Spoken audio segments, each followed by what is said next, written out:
நான் உங்களுக்கு புதிய இதயத்தை அருளுவேன், புதிய ஆவியை உங்களுள் புகுத்துவேன், என் ஆவியை உங்களுக்கு புகுத்துவேன், தூய நீரை உங்கள் மேல் தெளிப்பேன்.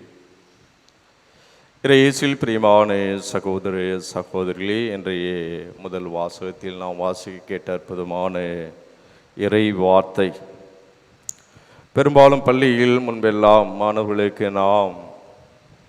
நீங்கள் தான் இந்த இந்திய தேசத்தினுடைய எதிர்கால தூண்கள் என்று நாம் சொல்லி வந்தோம். தூண் அப்படியே தான் இருக்கும், எத்தனை வருஷம் ஆனாலும் அப்படியே தான் இருக்கும். அது உயிரற்ற ஒன்று. ஆனால் நம்ம ரெனோவேஷன் பண்ணலாம், பெயிண்ட் பண்ணலாம், திரும்பி அதை புதுப்பிப்பல் புறநமைப்பு செய்கிறோம், இவையெல்லாம் நாம் செய்வோம். ஆனால் அந்த தூண் ஒரு உயிரற்ற ஒன்றாகத்தான் இருக்கும். ஆனால் இப்பொழுது எல்லாம் மாணவர்கள், நீங்கள் தான் எதிர்கால இந்தியாவின் இதயங்கள். அப்படி என்று சொன்னால் நீங்கள் துடித்து கொண்டே இருக்க வேண்டும். இதயம் நின்றுவிட்டால் ஒரு மனிதன் இந்த உலகத்தை விட்டு சென்று விடுவான். இதயம் தன் வேலையை செய்யவில்லை என்று சொன்னால் அவன் உயிர் வாழ முடியாது. அப்போ அது உயிரற்ற ஒரு சடலமாக மாறிவிடும். பிரியமான சகோதர சகோதரிகளே, இன்றைய முதல் வாசகத்தில் எசேக்கியேல் இறைவாக்கினர்,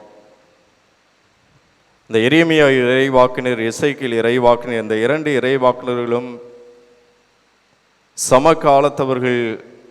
எனவே இவர்கள் இஸ்ராயல் மக்கள் அடிமைகளாக அழைத்து செல்லப்படுவதற்கு முன்பாகவும் அடிமைகளாக அழைத்து செல்லப்பட்ட பின்பும் இடைப்பட்ட காலத்திலும் இஸ்ராயல் மக்களுக்கு அவர்கள் இறை வார்த்தையை, கடவுளுடைய செய்தியை அறிவித்தவர்கள்.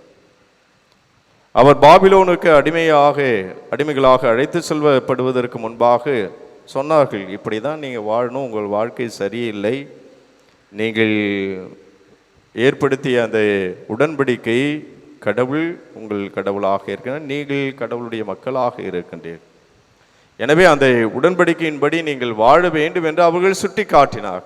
ஆனால் அவர்களுடைய இதயம் கரைப்படுத்தப்பட்டது, கரப்டட் என்று நாம் சொல்கிறோம், அது டோட்டலி கரப்டட்.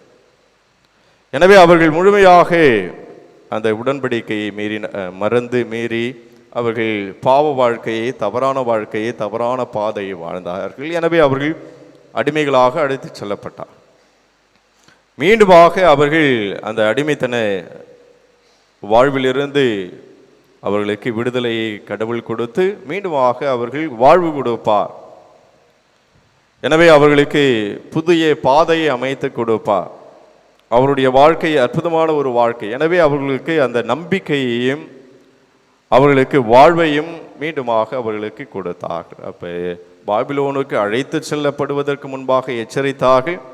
அதன் பின்பு அவர்களுக்கு நம்பிக்கையையும் அவர்களுக்கு கடவுள் கொடுக்கக்கூடிய ஆசீர்வாதத்தையும் எடுத்துரைத்ததை நாம் வாசிக்க கேட்டோம். எனவே அதனுடைய அடிப்படையில் தான் இன்றைய இந்த முதல் வாசகம் எசேக்கியேல் இறைவாக்கினர் உங்களுக்கு புதிய ஆவியை கடவுள் புகுத்துவார். அப்படின்னா அவருடைய அகவாழ்வு என்பது கரைப்படுத்தப்பட்ட ஒன்றாக மாறிவிட்டது.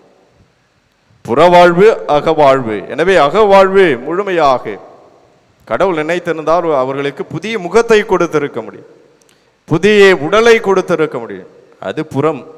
ஆனால் அகம், எனவே அவர்களுடைய அகம் என்பது அவருடைய ஆவி, அவர்களுக்கு புதிய இதயம், கல்லான இதயத்தை எடுத்துவிட்டு சதையாலான இதயத்தை நான் அருள்வேன், பொருத்துவேன், என் ஆவியை உங்களுக்குள் புகுத்துவேன், தூய நீரை உங்கள் மேல் தெளித்து நீங்கள் அனைவரும் தூய்மை ஆவீர்கள் என்று சொல்லி அந்த அகவாழ்வை புதுப்பிப்பது நிகழ்வை இங்கே எடுத்துரைப்பதை நாம் வாசிக்கிட்டோம். எனவே பிரியமான சகோதர சகோதரி, கிறிஸ்துவ வாழ்வில் புறம் மட்டும் முக்கியமல்ல, மாறாக அகவாழ்வு என்பது மிக மிக முக்கியமான ஒன்று. புறத்தில் நாம் நன்றாக ட்ரெஸ் போடலாம், நல்ல பிராண்டட் ட்ரெஸ் போடலாம், சென்ட் அடிச்சுக்கலாம், இன்னும் பார்ப்பதற்கு நாம் நல்ல தோற்றமாக இருக்கலாம். ஆனால் ஆண்டவர் இயேசு கிறிஸ்து நம்மிடம் எதிர்பார்ப்பது இந்த அகவாழ்வு என்பது மிக மிக முக்கியமான. நாம் பெற்றுக்கொண்ட விசுவாசம், அந்த விசுவாசத்தை நாம் உண்மையாக வாழ்கின்ற பொழுது அங்கு தூய்மையான, பரிசுத்தமான, அற்புதமான, ஆசீர்வாதமான வாழ்க்கையை நாம் வாழ முடியும். எனவே நமது புறமும் அகமும் இயேசுவுக்கு ஏற்ற ஒரு வாழ்க்கையாக வாழ முயற்சி செய்வோம்.